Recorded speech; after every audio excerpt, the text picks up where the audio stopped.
We're here in San Diego. I have no idea what we're going to do today. We might hit the pool up when it gets warmer. Hey Dana, I'm so excited to meet you. Oh my gosh, palm trees. I haven't seen palm trees. Take that back. We haven't seen them since we were in Mexico in October. I feel like we don't see things anymore, but we do all the time. So hopefully it clears up today like everyone says it does. And we can go. Oh, you guys. He's helping me get the bag situated real quick. What up? What's going on? So, all right guys, I'm going to finish unpacking real quickly so I can go down and eat some food because I'm hungry. And we'll see everybody here shortly because everyone's kind of arriving. So, I'm excited. Bye guys. Hello and welcome to True Crime Rocket Science. Over the course of about a year and a half, writing, blogging, and analyzing the Chris Watts case, one of the trickiest things has been this issue of did Nichol Kessinger know that Shan'ann was pregnant or didn't she? In the beginning, I was in no doubt that she knew, or I felt that she had to have known. But as time has gone by, I've felt otherwise. I felt just that it just seems very unlikely that she would know, because had she known, why would she have persisted in the affair? Also, if she did know, why would she have thought that she could give Chris Watts what he didn't have, which was his son? And that narrative seems to make sense. Doesn't mean it's true, but it certainly does make sense. And so this, besides Chris Watts' psychology, which is somewhat mysterious, this is also another mysterious area, and to know the answer, one's got to know Nichol Kessinger. One's got to know what kind of person she is, what her standards are, what her attitudes are, and all that kind of thing. On November the 16th, I wrote a blog on Crime Rocket. Did Nichol Kessinger really not know Chris Watts was about to be a father for the third time? And so this particular post preceded the discovery by 3 days. It preceded the sentencing hearing by 3 days. And it sort of came out shortly after, I think it was the day after, Nichol Kessinger gave her one and only exclusive to the Denver Post. And so what we're going to do today is we're going to go through that narrative as it stood. You need to bear in mind it's pre-discovery, pre-sentencing, right at the time that Kessinger gave this particular interview. So we're going to go to that. I'm going to do kind of a part 2 on this particular question based on another blog that was written about 2 months later on January the 23rd, 2019. So obviously in the interim I'd had some time to examine and re-examine and study everything and that prompted me to write this blog, The Dynamic Between Chris Watts and Nichol Kessinger That Everyone Is Missing. And I'm going to be putting that particular episode up on Patreon. Since we're talking about that, I just want to thank everyone that has gone to Patreon. There are already more than 80 patrons on Patreon. And one of the things we're going to be discussing quite soon is the new book that's coming out, My Daddy is a Hero, and I'm thrilled that we are going to be talking more about psychology, just because that to me is the kernel, the center of true crime. That's what makes true crime interesting, are people's motives, the motives people really have as opposed to the motives that they say they have. The way that people hide their motives, hide their feelings, and it applies to everyone. What are our motives in our lives? But in this particular case, What was Chris Watts's motive? What was Nichol Kessinger's motive? What was Shan'ann's motive in her marriage, in her work? What were the motives of the friends? What were the motives of the district attorney? And what makes it so intriguing, the whole business of true crime, is that there's just such a kind of a game between the motives that are revealed and the motives that are hidden with all these people, with all these players.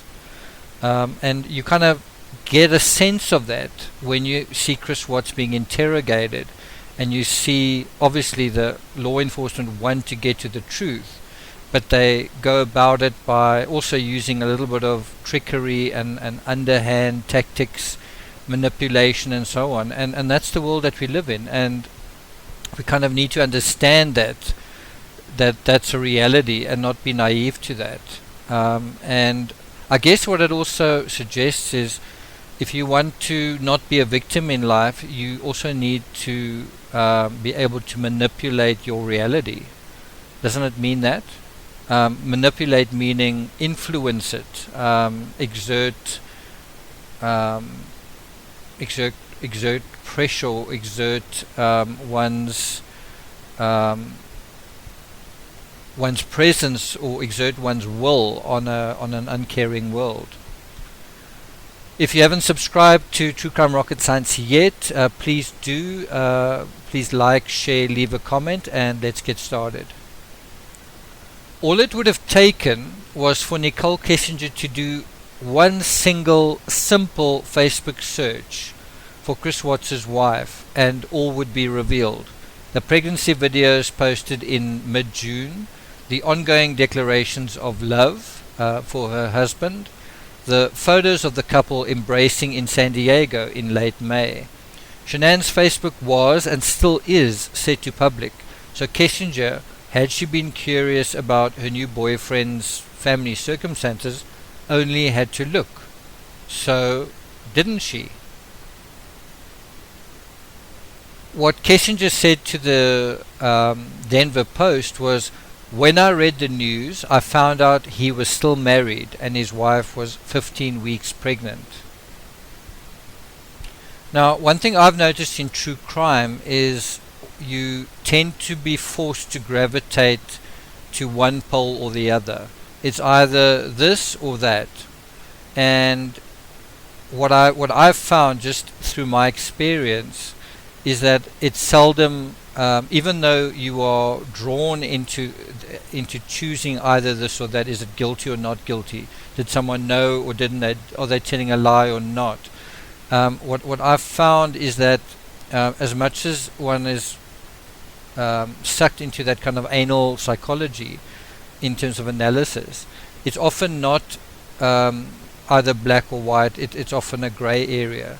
So, if you say Kessinger didn't know about the pregnancy, or she did, it may be that in the beginning she didn't know, and then she did know, but then Chris Watts said, for example, theoretically, I'm not saying this is true, just that it's possible, that at some point she did become aware, and then he lied about it. And maybe he said, yes, Shan'ann is pregnant, but I'm not the father. And that kind of may have made sense to Kessinger, in the sense that, wasn't that why Shan'ann was somewhere else? She was sort of with the father, or she was starting a new life, or whatever it was. But what's then going to North Carolina couldn't have made much sense then. If Shan'ann was pregnant and she'd gone to be with some other outsider, him going there, that wouldn't really make sense. So, and just because it was a very new relationship, if they'd been together for years, and Shan'ann had fallen pregnant, and there was like a real commitment from the mistress, if she was pregnant herself, for example, then one can kind of understand it, and you get a really good analogy to that kind of commitment in the Patrick Frazee case. You have another mistress involved. She's clearly involved in the crime, and then you say, why was she so caught up in this? And the answer, and I'm kind of being a little bit reductionist here because it's a little bit more complicated, but the answer lies in basically two areas. One is time, and the other is commitment. And what I mean by that is, in the Chris Watts case, his relationship with Kessinger was something like 5-6 weeks in terms of the actual meat and potatoes of their relationship, regardless of what happened before that. If you go to Crystal Kenny, they had known each other for years. I think it was something like, I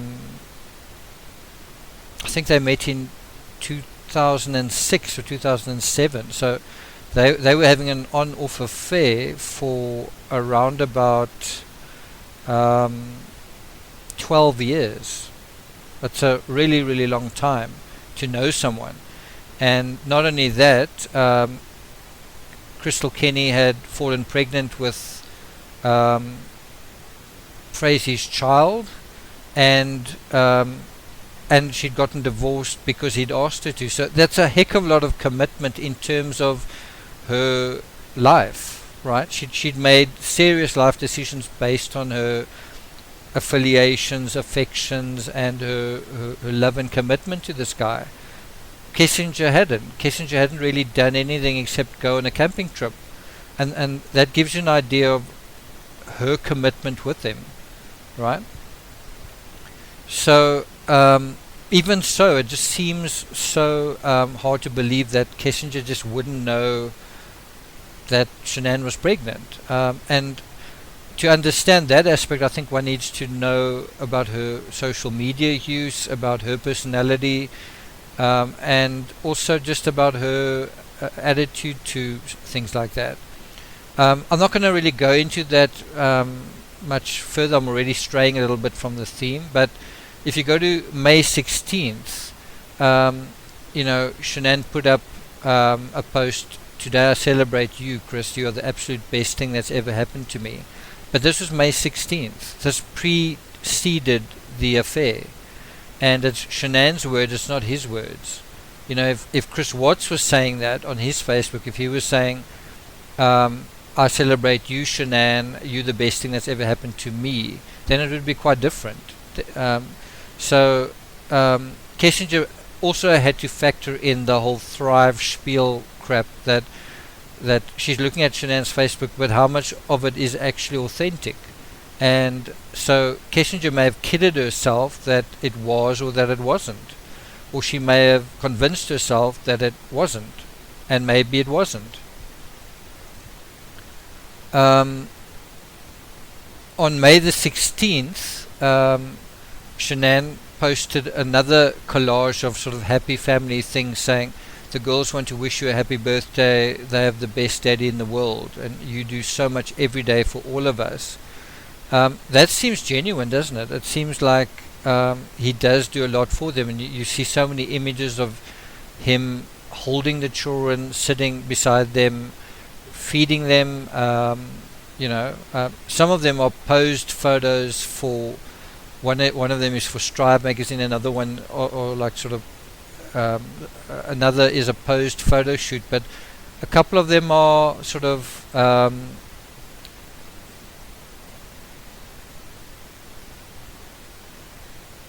unposed and just genuine. There's one or two where they had a bowling alley, and Watts is embracing Cece. There are a couple of him at the hospital, so the children are smiling. Children don't always smile when a camera's on them. There's another picture where it looks like the children are ill or something, and Watts is holding them. So one does have the impression that he was a loving father, certainly in May. And Kessinger said she liked that. She liked that about him, that he was kind to her, and that he was kind to his children, that he listened.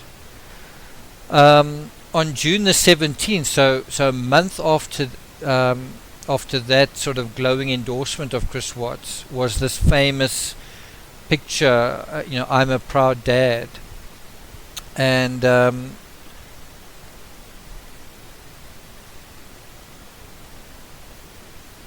you've also got to wonder, what would Kessinger have thought of that? There's no mention here made of the pregnancy, but would Kessinger have felt threatened by that? Would she have felt that she doesn't like Chris Watts because he's a dad or whatever? I think she would have had mixed feelings. I think it would have been, in some ways, I don't want to say turn on, but it would have been attractive to her that he's a kind man. And then you look at what he ultimately did. On the other hand, she may have felt threatened by that, the fact that he's a good father. Maybe it means he's a good husband. Maybe it means that she can't pull him away from the situation that he's in, or that maybe she doesn't want to. Maybe she doesn't want to destroy this beautiful picture that she sees. And that is something that she actually said at one point. On June the 17th, which was Father's Day, Shan'ann also put out sort of a glowing endorsement to her father, saying Happy Father's Day to the best dad ever. I couldn't have asked for a better father, role model, and an amazing pop. And this was about a week before, a little bit more than a week before Shan'ann was due to go to North Carolina for her extended trip. So if you were Nichol Kessinger and you were looking at these images, wouldn't you be thinking, if Shan'ann was thinking about divorce, why would she be posting pictures of her wedding on June 17th? Is she kind of pining for the good old days of her marriage? Is she nostalgic? Is she remembering and celebrating something that is real, or is she almost wishing that it was real? And then there were couple selfies on June the 25th and June the 26th, and again this was when Watts was already embroiled in his affair with Kessinger, so it was already sort of starting around about this time. So one can imagine that Kessinger went on Facebook and spied on him during this time. I'm not 100% sure if she went on Facebook then. I would have to check, but I do know that Kessinger did go on Facebook when he was in North Carolina. Not a lot, but she did make the occasional search that has survived, being deleted off her phone. And I think one possible explanation. Sorry, I've just gone through the phone data review quickly just to check, and there is no checking of the social media by Nichol Kessinger over this period, and it seems like their relationship only really kicked off when Shan'ann went to North Carolina. In other words, after this trip to San Diego. So we know that Kessinger went to the Watts home on July the 4th, and then again on July the 14th when Dietergate happened. So this period of wooing and the whole summer romance really just starting to kick off in early July. So one's got to ask, would Kessinger have gone back in time? In other words, would she go and check Facebook going backwards in time, or would she check it sort of currently? Do you get what I'm saying? Now, what is a fact with Shan'ann's Facebook is, and I know this because I've had to research it, I've had to go through her social media, because she posts so often, you will have lots and lots and lots of data on one day. You'll have lots of Thrive kind of garbage on a day, and then you go to another day and there's a lot of Thrive garbage as well, and so on and so on. Even if you just clicking through photos, you're going to get photo after photo of powders and so on, and it's tedious. I'm doing it as a researcher. Kessinger's, she may have, her reason, she may have an incentive to find out, but how long is she going to spend looking at pictures of powders? She wants to get her answer, and if she does, she'll stick around. Some people's Facebook photos are a lot of selfies of themselves, a lot of family photos. It's like, it's very, very personal. Some are very impersonal. Some are just an endless, stream of dogs and cats and flowers and whatnot.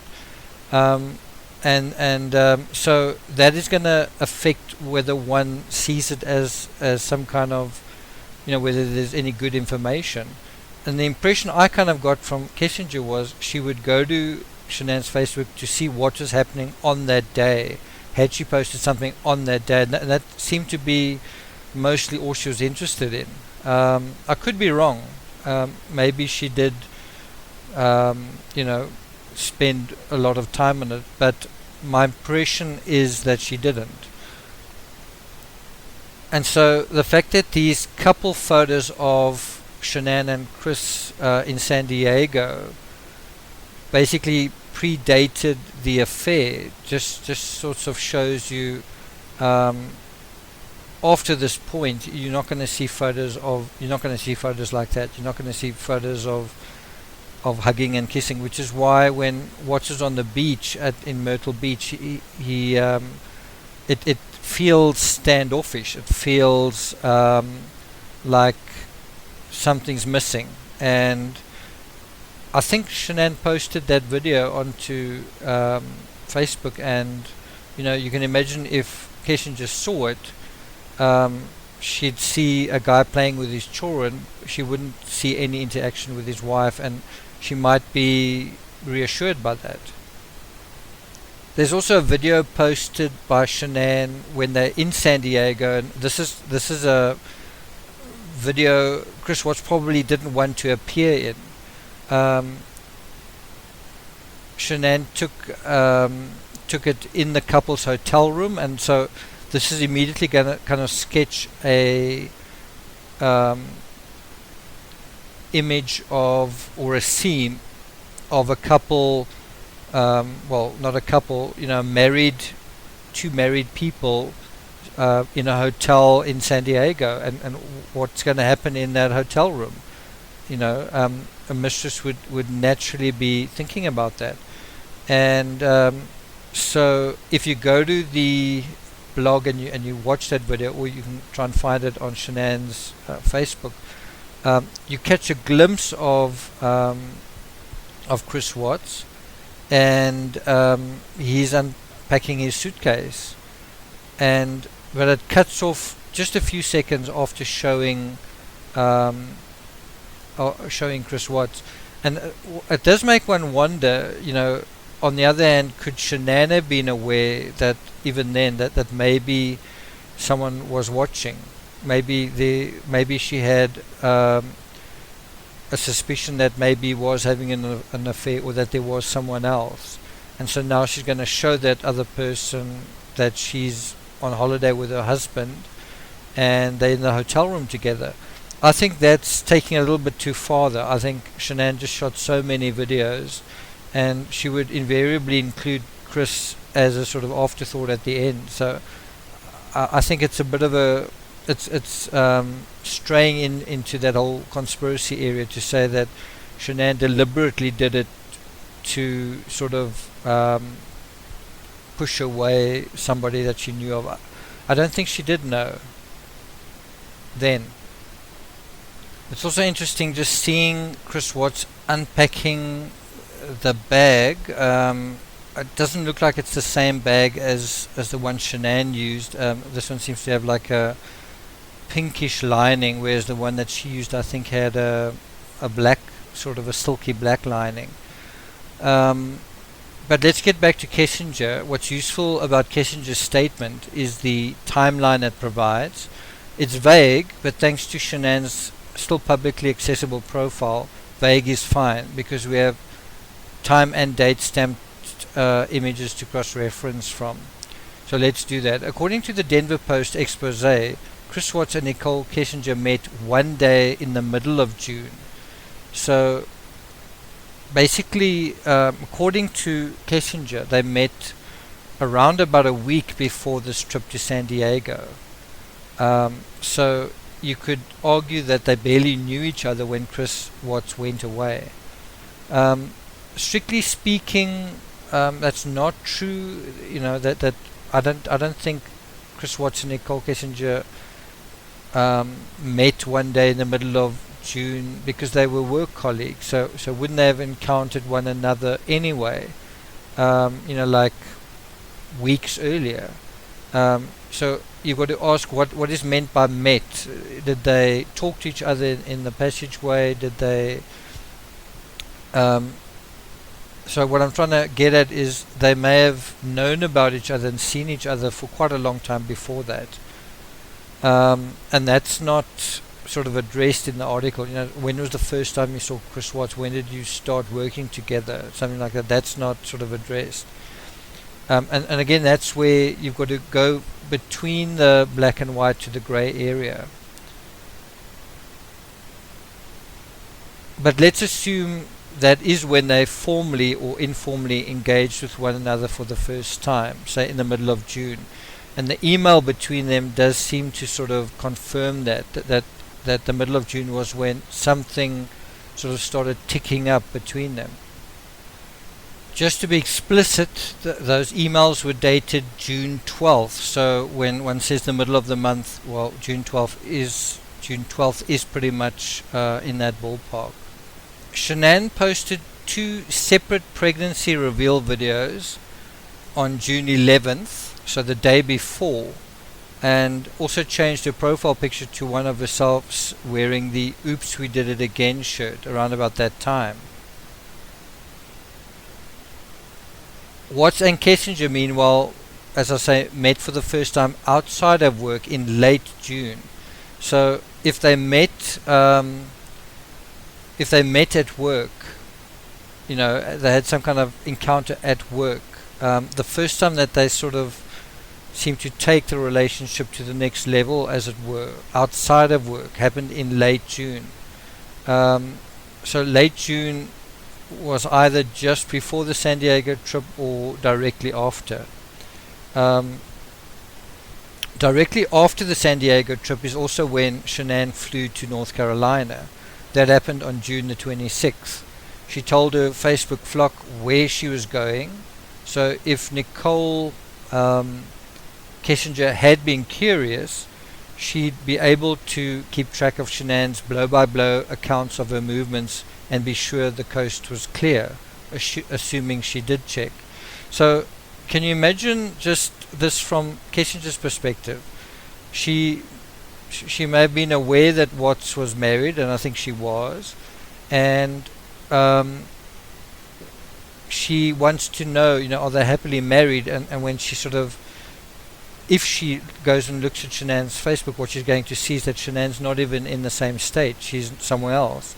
And not just for one day, but for week after week after week after week. And just that, without anybody saying anything, this guy's wife being away for quite a long time is going to be sending a kind of a message that maybe things aren't so great, either in terms of her feelings or in terms of his feelings. And regardless of that, if Kessinger is attracted to Watts, she may feel, well, strike while the iron is hot. Even if it's not going to be a full-blown affair, even if it's not going to lead to something, well, maybe this is an opportunity to be with somebody else, have some kind of experience, maybe temporarily. I don't want to be too explicit about that aspect. I think you know what I'm driving at, but in other words, there would have been the possibility for an opportunity, put it that way. When the cat's away, the mice will play, and so Shan'ann was away. And so all I'm saying is the fact that Shan'ann was absent, regardless of what was, how can I put it, what the goal was of the affair, it presented the opportunity to have an affair. And it seems as if both Watts and his mistress sort of didn't know where it was going to go, but they were hoping it would go some sort of distance, and then ... they would figure that out at the end. So so maybe in the beginning all that a mistress may have been interested in was that Shan'ann wasn't around. And then later on, it may have been more about, okay, what is going on? What's actually going on between this couple, especially when Watts went back to North Carolina. But going back to the timeline, after meeting outside of work in late June, Watts and Kessinger began a physical relationship. This is officially in early July. According to the article, Kessinger wanted to take it slow and kept asking Watts how the divorce was going. But if the timeline is right, the advance from colleagues to lovers took place in a few days, whatever the length of time it is separating late June from early July. From the screen grab below, dated July 1st, it looks like Watts may have used his wife's car to chauffeur Kessinger around instead of his beat-up work truck. It also appears Watts took time off from work around the same time.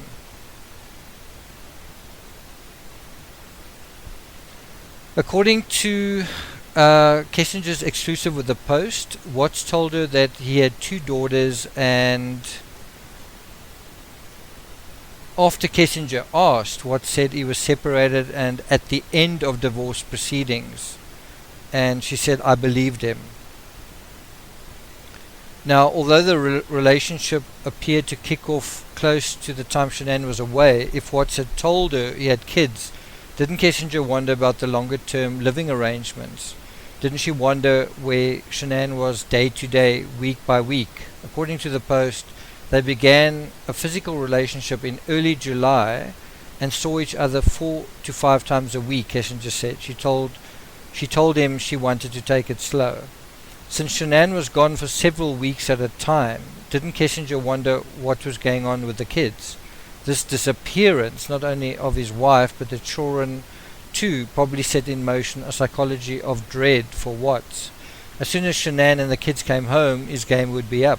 And so when she returned from her final trip from Arizona, that was the end of the honeymoon phase.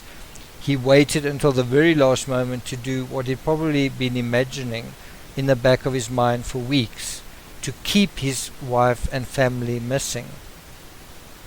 According to the Post, Kessinger was worried about his missing family, but she didn't want to make a big deal out of a situation that Watts seemed calm about. But then news reporters showed up at the Watts family home. But 30-year-old Kessinger didn't make a big deal out of the situation that Tuesday either. She only contacted the cops on Wednesday morning and the media 3 months later, in spite of rumors flying for several weeks about her involvement. Kessinger says, I don't think there's a logical explanation for what he did. It's a senseless act, and it's horrific. She's wrong. There is a logical explanation. She says she thought he was attractive and a good listener, and by August Watts was fitter and better looking than ever.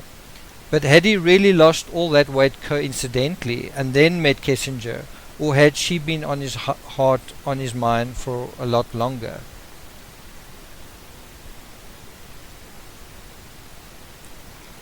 If so, Watts's heart and mind was clouded with emotion. It wasn't just the positive emotion of a new romance that was driving him. It was the tsunami of conflicting negative emotions to deal with. Not just the pregnancy, but Shan'ann. Not just Shan'ann, but Nutgate. Not just Nutgate, but the finances. What he did was senseless and horrific outside of the emotional dynamic he found himself in. Within it, well, it's starting to make sense, isn't it? And for me, what I was really driving at wasn't the murder connected to Kessinger's not knowing about the pregnancy, because the murder happened on the same day that the gender reveal had been postponed to. The gender reveal was scheduled to happen on that Monday, whereas it was going to happen, I think, over the weekend or earlier. And so one's got to look at the extreme nature of the crime, but then also look at the timeline and what was going on in the timeline that was extreme from the point of view of the people involved.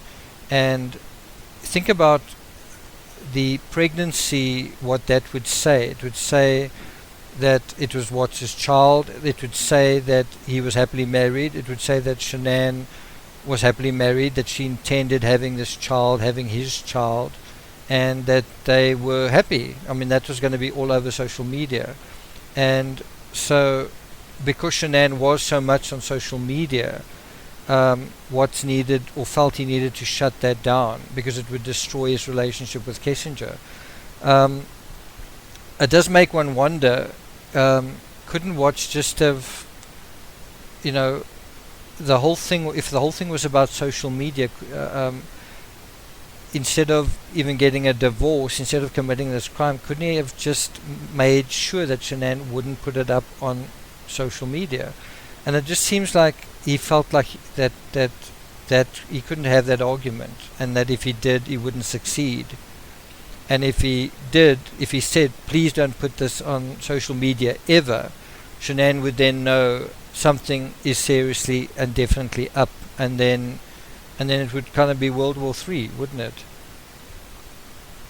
If we look at the aftermath to when Kessinger says she found out about the pregnancy, she immediately dropped Chris Watts like a hot potato. She dropped him, she didn't talk to him again, and she deleted her account, and then the very next day she went to the police. So it wasn't as if there was an aftermath, that she kept communicating with him like Amber Frey did. She realized, she seemed to realize what was going on, and then it was over, like immediately.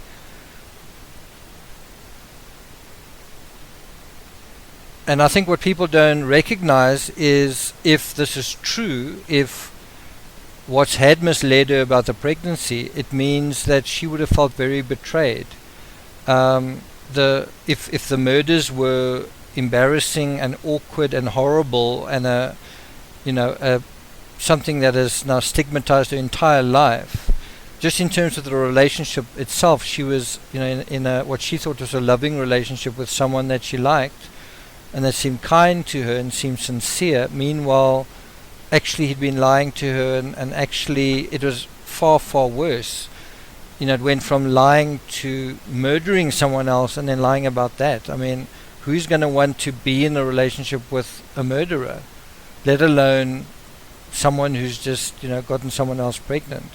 And that's certainly where Watts's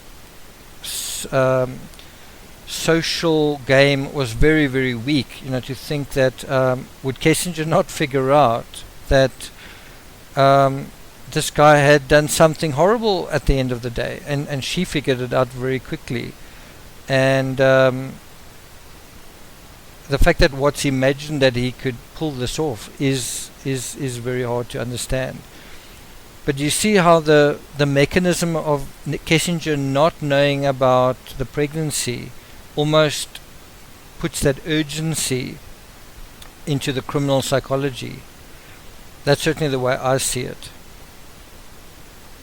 So look out for part 2 in this episode on Patreon, the dynamic between Chris Watts and Nichol Kessinger that everyone is missing. Bear in mind, what I've just gone through was an early analysis. When we knew very little about Nichol Kessinger, we didn't know what she said in the discovery, and it was even before the sentencing. In terms of this author that is bringing out yet another book on the Chris Watts case, My Daddy is My Hero, I'm thrilled that we've got kind of a professional person, someone who is an expert on the subject of psychology. I'm really glad that we've got someone talking authoritatively about this aspect. I'm glad that the psychology is coming to the sort of front and center, and there are some serious people thinking about it and writing about it. I'm a little bit concerned and a little bit conflicted, because it's once again, just from what I've been seeing and what I've heard, it seems to be gravitating to this or that disorder, and narcissism this, and sociopath that, or community psychopath, or whatever. You can have a lot of conversations about psychology without ever addressing the actual merits of a case. You can talk for ages about narcissism and warnings and whatever. But the important thing is to anchor it in the actual narrative, to anchor this insight that you have with the actual behavior of the person that you're talking about. Not one instance or two, but throughout the narrative. And not just the crime narrative, not just where he commits the crime, but the backstory. Are you able to anchor your theory in the whole person, not just the execution of the crime, not just a few dribs and drabs? So it'll be interesting to see how she does handle that. I'm interested to read her book. Scott Reich definitely endorses it and certainly has a lot of praise for it, so it'll be interesting to see. But I'll be also dealing with that on Patreon. If you haven't signed up there, please do. If you haven't subscribed to this channel, please do, and interested to hear your thoughts. A lot of people think that I'm, I don't know, in cahoots with Nichol Kessinger because I sound sympathetic towards her. I don't think she's an accessory to triple murder.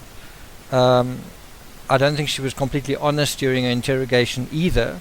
But would you be if you had all these compromising messages? I mean, she was trying to keep some of that private, I think, and I think a lot of people in the same situation would. With Crystal Kenny, you have a weird what's the word, counter to that. You have someone who did come forward, and she's now going to jail. She will be going, well, we don't know that for sure, but she looks like she's going to, she may have some prison time, anywhere between a couple of months and 3 years, which would be the maximum. And that's the reward that she got for kind of coming clean. So we don't have the kind of detail in terms of text and so on with Kenny, but possibly because of a plea deal, possibly because she's made sure that what she's revealed, she took people through the crime scene and that kind of thing. But I'm just sort of quite surprised that we know for a fact that Kenny was an accessory after the fact, and yet there's no vilification of Crystal Kenny. I just find that a bit odd, this sort of almost hypocrisy from the true crime community. I mean, yeah, you've got someone who's a confessed co-conspirator, and she's testified in court, and nobody seems to care. And yet with Nichol Kessinger, where there's no information, there's no actual evidence, people are going crazy. And one sort of wonders if it's not got more to do with us. Anyone is made insecure by another woman who's more attractive, or another woman who is, or another man. If it depends on, if you're a man and it's another man involved, or whatever. But we tend to be more insecure when it's someone that we regard as a threat to ourselves, someone who's in some ways more attractive maybe than we see ourselves, or whatever. So I don't know if that's the case here. I don't know if that is why people hate Nichol Kessinger. But there does seem to be quite a lot of vitriol towards it, like an inexhaustible supply. And I've got to wonder, doesn't that come from self-loathing? Isn't it one's own loathing that's transferred to her? She's to blame for everything, and Chris Watts isn't to blame for anything. I think Chris Watts is to blame for pretty much all of it. I mean, Kessinger was certainly a catalyst, but she didn't commit the murders, he did. She didn't ask him to commit the murders, he did. He came up with the idea. So that's why I think that the self-loathing and blame is misplaced, and I think one needs to address this idea of blaming someone and scapegoating people. I think that psychology is certainly interesting. Thank you for listening. There is some additional coverage of the Watts case coming up on Oxygen this weekend, so look out for that. Also look out for ongoing analysis of this coverage on Patreon, and I might put a little bit of a preview on this channel, maybe tomorrow. and maybe on Sunday. Thank you again for listening, and I'll see you guys next time.